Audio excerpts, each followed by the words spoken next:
Committee reports, a legislative update, Mrs. Shorter. I do have a brief update. Excuse me. So House Bill 126 that I've mentioned in the past is now the law of the land that pertains to property valuation and school districts' ability to challenge those. That has been signed into law. I think it was actually the day after our school board that the governor signed that. So it presents some challenges for school districts, as I've laid out before, but we have very capable staff that will figure that out.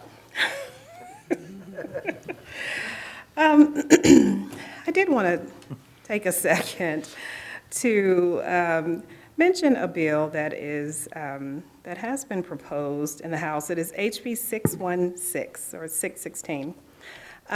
This bill follows in the spirit and letter of House Bills 322 and substitute House Bill 327, which was the divisive topics, which declared that CRT could not be taught in the schools, even though it's not taught in the schools.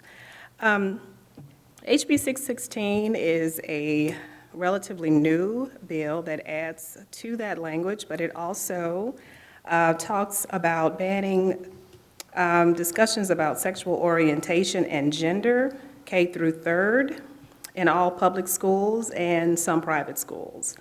In addition to these things that I've listed, I think the true issue that really needs to be highlighted is not only does it ban these discussions, but the bill explicitly prohibits diversity, equity, and inclusion in learning outcomes. That's the actual language in the bill. Those words are actually, so DEI is specifically prohibited in learning outcomes per this bill.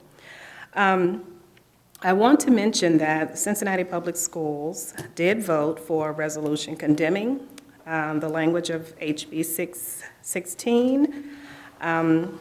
It is my hope that we will also look at this bill in its totality, in moving forward. But I did want to let the public know about it. It is probably one of the most controversial, straightforward bills that seeks to hammer diversity, equity, and inclusion. And that's important because we do have quite a bit of diversity and equity initiatives that we have here within our own school district. As you heard earlier today, we recognize 2 students that have done excellent work in equity.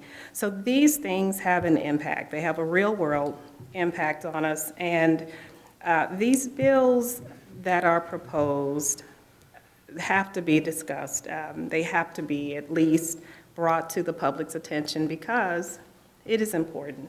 If you value having diverse discussions and having kids actually fully develop their whole social emotional learning side, then you really have to have the ability to have programs that support DEI and language and discussion. So I just wanted to bring that to your attention that bill is out there. I think that's it on my legislative report. If you guys have any questions, let me know. Thank you, Mrs. Shorter. Butler Tech, tonight unfortunately is the all boards dinner for Butler Tech, where they bring all of the boards from the 11 different districts together to celebrate Butler Tech. They have showcases, student showcases and so on. So this year it fell on our board night and we were unable to attend. On May 16th is the Butler Tech graduation ceremony, also at Cintas Center. About 600 plus kids will be graduating from Butler Tech this year, many of them from homeschool Fairfield, so I'll be attending that and celebrating that with them. And that's all I have tonight for Butler Tech. Student achievement, of course, Jerry Lynn's not here. Parks and Girls softball's doing great. Go girls softball. There you go.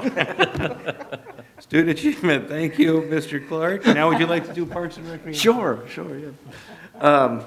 Some maintenance has been done at Harbin Park. The emerald ash borer took out some trees, and they actually ended up removing those and planting some new ones. So took down the old damaged ones and put in new ones. Also, seasonal flowers have been planted at the entrance of some of the parks, so it's all decorative and looking very springy. Concerts in the park at Village Green are back, and starting on June 9th, there's 6 different concerts this year. Again, starting June 9th, ending in August 25th. So if you've never attended those, I encourage you to join those. It's a great time. Even if it rains a little bit, it's still fun. Yeah. So join those and visit the parks.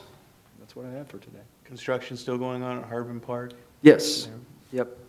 There'll be the playground that I've talked about before isn't actually under construction, but the process has started. So it probably won't actually start construction on that until next spring.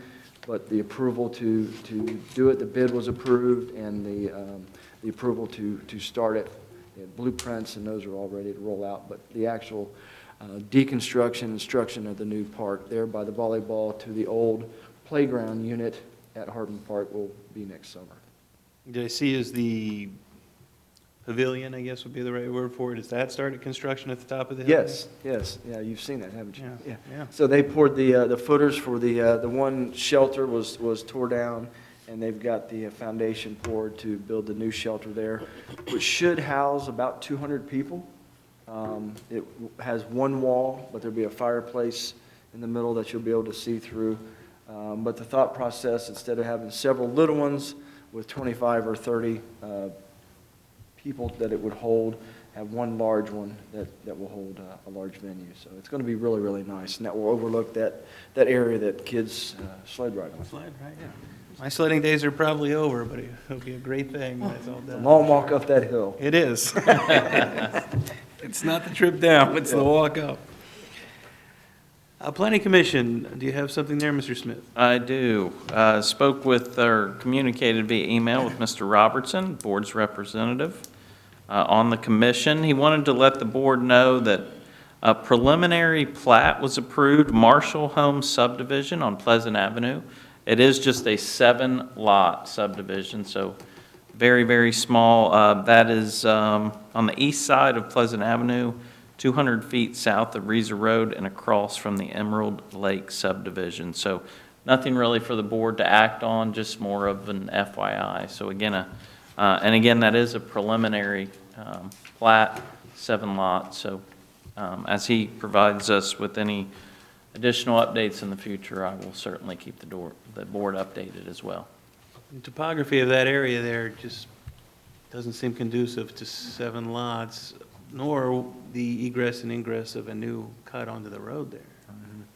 It'll be interesting. Yes, we'll see. Right. We'll tell. Thank you.